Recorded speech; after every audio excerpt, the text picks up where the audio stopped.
Olá a todos, estamos iniciando mais uma aula do estudo bíblico Casa na Rocha, dessa sequência de aulas sobre o plano da salvação.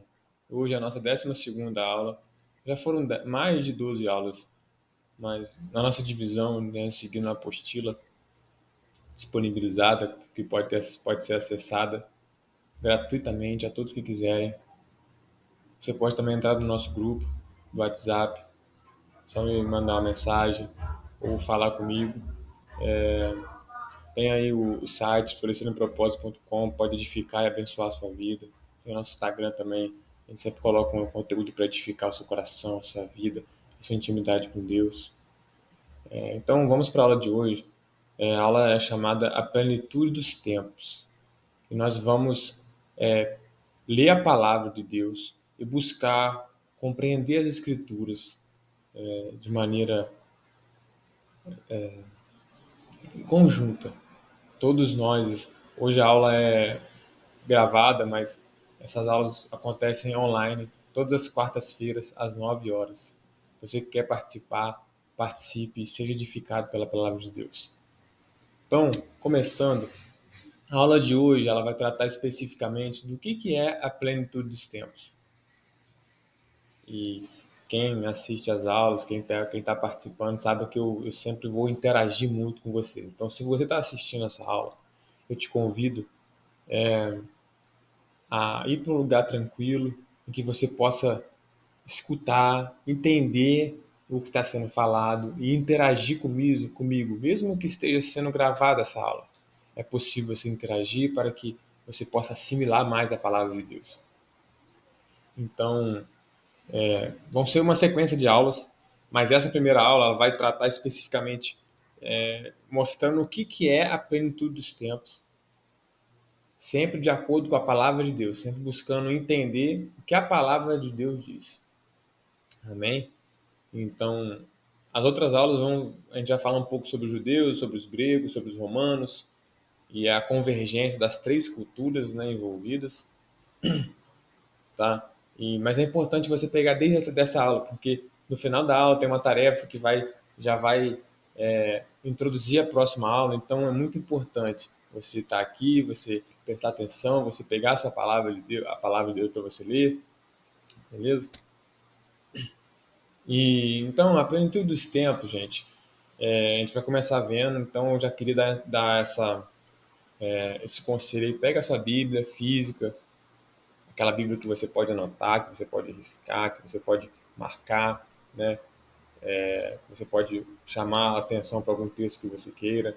Se prepare para a leitura, pause o vídeo, faça uma oração. Agora vai começar a leitura da palavra de Deus. Não deixe nada atrapalhar isso, ok?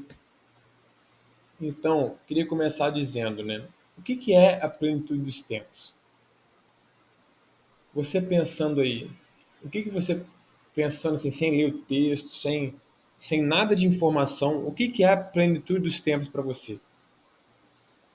Pense nisso. Pensou? O que é? Fale para você mesmo o que você acha que é a plenitude dos tempos. Ok? Então agora vamos ler lá em Gálatas 4. Quero te convidar a abrir Gálatas 4, de 1 ao 5. Tá? Gálatas está lá um pouquinho antes de Efésios, uma carta de Paulo aos Gálatas, né? A Galácia, né? A igreja de Galácia. Então, vamos ver lá. Gálatas 4, 1 ao 5. Eu vou ler. Tá? Se você não achou, pausa o vídeo, acha, a gente lê junto, ok? Vamos lá. Gálatas 4, 1. Digo, pois, que todo o tempo em que o herdeiro é menino, em nada difere do servo, ainda que seja senhor de tudo, mas está debaixo de tutores e curadores até o tempo determinado pelo Pai. Assim também nós, quando éramos meninos, estávamos reduzidos à escravidão, debaixo dos primeiros rudimentos do mundo. Mas, vindo a plenitude dos tempos, Deus enviou o seu Filho, nascido de mulher, nascido sob a lei, para remir o que estavam debaixo da lei, a fim de recebermos a adoção de filhos. Glória a Deus. Então, perceba que o texto que fala sobre a plenitude dos tempos é só o versículo 4, mas eu coloquei propositalmente para a gente ler do versículo 1 ao versículo 5, porque na palavra de Deus é assim, gente. Qualquer coisa que você for ler, você precisa entender como está sendo falado, o que está sendo falado, qual a temática está sendo tratada ali. Ok? Então, vamos, vamos discutir um pouco desse texto que a gente acabou de ler. Não sei se você já leu esse texto alguma outra vez, não sei se quando eu li você ficou um pouco confuso, você pode ter ficado assim um pouco, né? Não entendeu muito bem algumas partes. Mas aqui está falando, né? Vou passar o slide aqui, e aí mostra melhor. E especificamente no versículo 4, quando a gente lê o versículo 4, fala assim, ó. Mas vindo a plenitude dos tempos, Deus enviou o seu Filho. Ou seja, quando a plenitude dos tempos veio, Deus enviou o seu Filho. Então, a plenitude dos tempos, como nós podemos ver, ela já chegou. A plenitude dos tempos foi na época de Cristo. Tá? Porque às vezes você poderia ter pensado, a plenitude dos tempos seria quando Jesus voltasse. A plenitude dos tempos vai ser quando a gente fosse encontrar com o nosso Senhor, né, na glória. Não, a plenitude dos tempos já chegou. Tá? A gente pode confirmar isso com esse versículo aqui, versículo 4 de Gálatas 4. Ok? E nós, no segundo ponto eu coloquei, nós estávamos sob a tutoria da lei. Como assim, Emerson, tutoria? Nós estávamos debaixo da lei. O que regia a vida do povo de Deus, as ordenanças, né, os mandamentos, era tudo regido pela lei. Ok? Entenderam? Então, o povo estava sob a tutoria da lei, a lei que regia o povo tinha a lei como a coisa mais preciosa de tudo.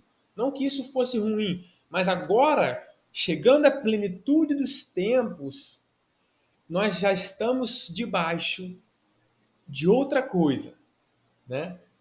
Nós já não estamos mais debaixo da lei, tá? Mas calma, não entenda da forma que, então a lei ela não é boa, a lei é prejudicial. Não, não entenda dessa forma.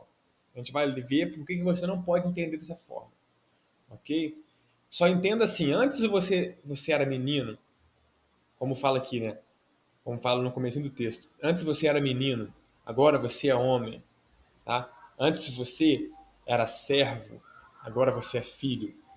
O menino, o filho, quando ele é pequeno, quando ele não chega na maioridade, fala aqui no texto que em nada ele difere do servo. Mas quando ele atinge a idade, quando ele atinge a maturidade, quando ele atinge, vamos dizer assim, o juízo, a sabedoria, né, ele se torna mais maduro. Então agora, Cristo veio, nos remiu. Então quando Cristo entra em nossa vida, essa sabedoria, essa maturidade, né? Você passa de servo para filho, né? Você passa de menino para homem, entende?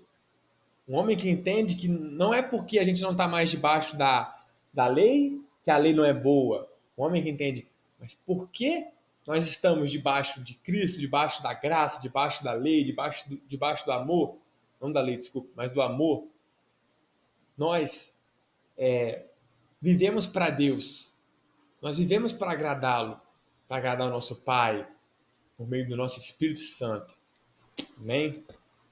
Então, Gálatas 4, de 1 ao 5, ele não está dizendo que a lei não é boa. Não, porque olha o que o texto de Romanos 7, 4, 7 diz. De novo, abra a sua palavra, abra a sua Bíblia, escuta o que está... me acompanha aqui nessa leitura. Tá? Romanos 7, do 4 ao 7. Que diremos, pois? É a lei pecado? De modo nenhum. Mas eu não conheci o pecado senão pela lei, porque não conheceria a concupiscência se a lei dissesse. Se a lei não dissesse, não cobiçarás. Um pouquinho antes, no versículo 6, diz assim, ó. Na verdade, eu li o 7, mas vamos ler o 4 primeiro, lá em cima. Ó. Assim, meus irmãos, também vós estáis mortos para o pecado, mortos para a lei, pelo corpo de Cristo, para que sejais douto daquele que ressuscitou dentre os mortos, a fim de que demos frutos para Deus. Porque quando estávamos na carne, as paixões dos pecados, que são pela lei, operavam em nossos membros para darem fruto para a morte. Mas agora estamos livres da lei, pois morremos para aquilo que estávamos retidos, para que sirvamos em novidade de espírito e não na velhice de letra. Ou seja, agora nós servimos em novidade de espírito e não em velhice de letra. Aí ele continua no versículo 7.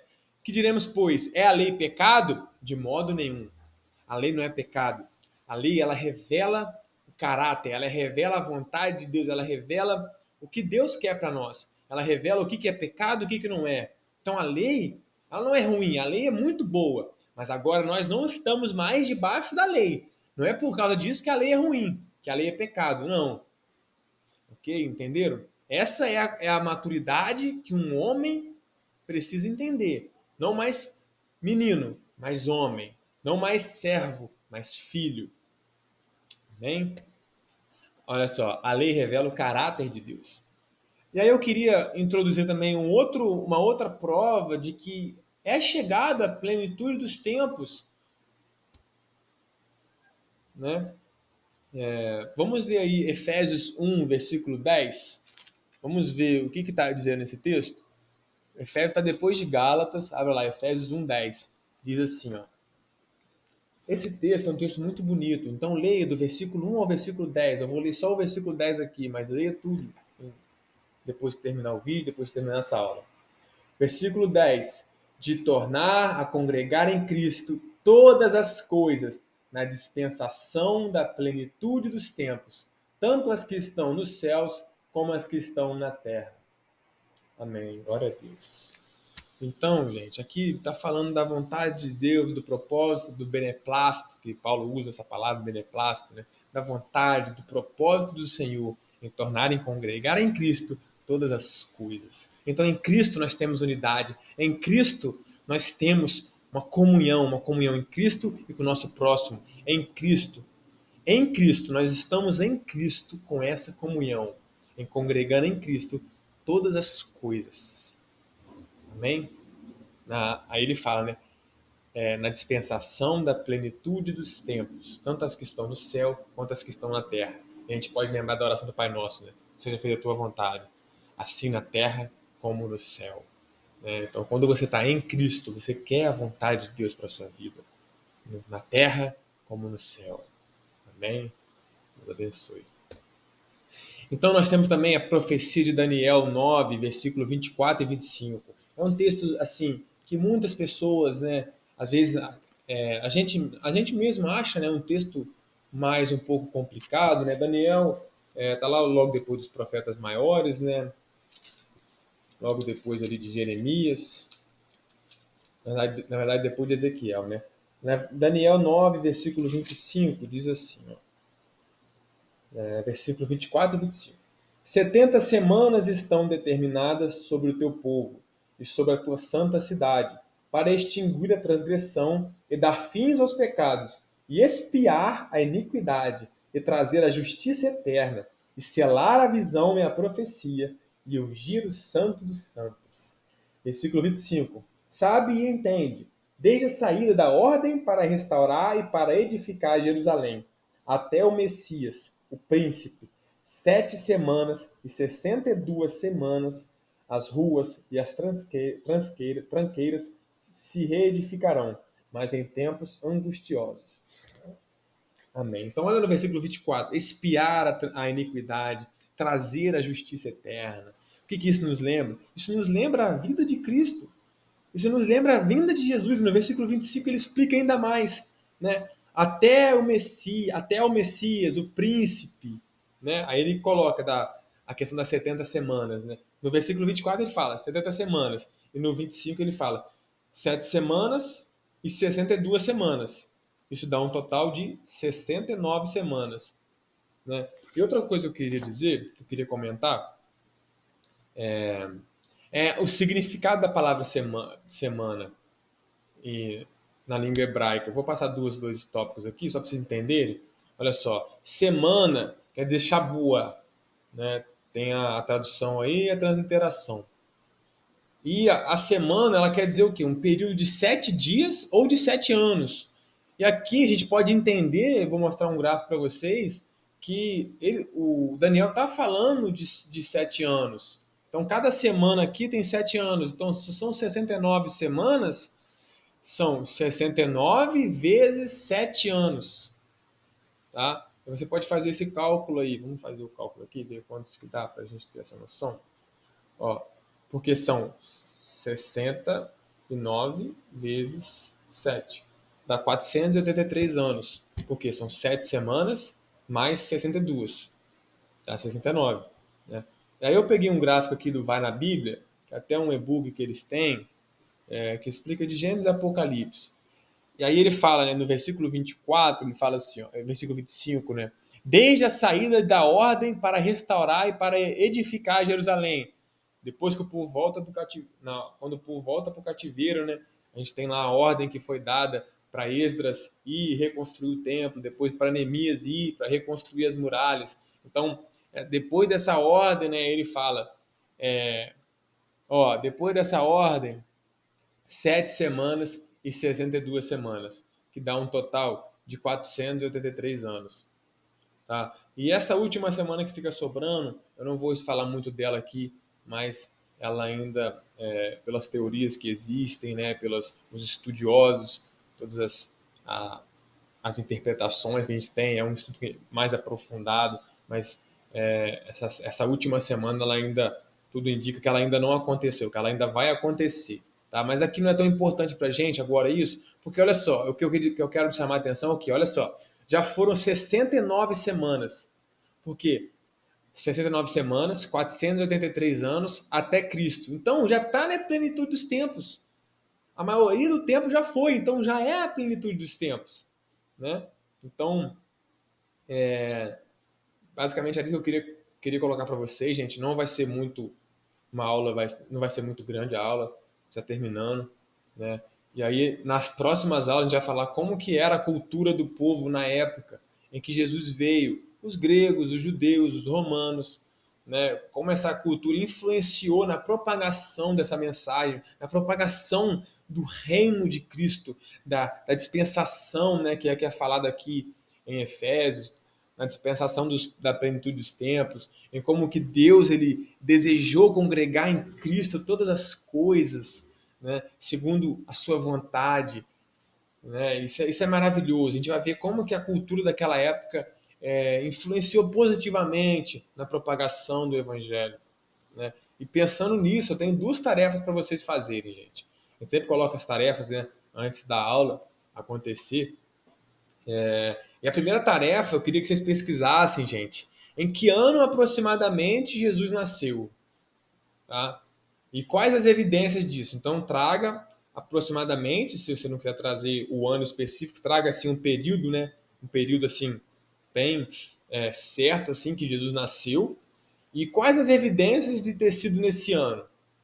Tá? Traga evidências, versículos, conte, né? Algo sempre firmado na palavra de Deus, sempre pautado na palavra. Você pode ir, você pode pesquisar na internet, mas busque também a comprovação disso na palavra de Deus. Amém?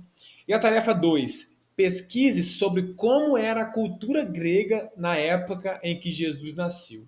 A Grécia, a gente sabe que é um país que avançou muito, né? Bem assim, muito antigamente, a Grécia já era muito avançada, né? Então eu quero que vocês pesquisem como era a cultura grega, cultura na Grécia, quando Jesus nasceu, na época de Jesus.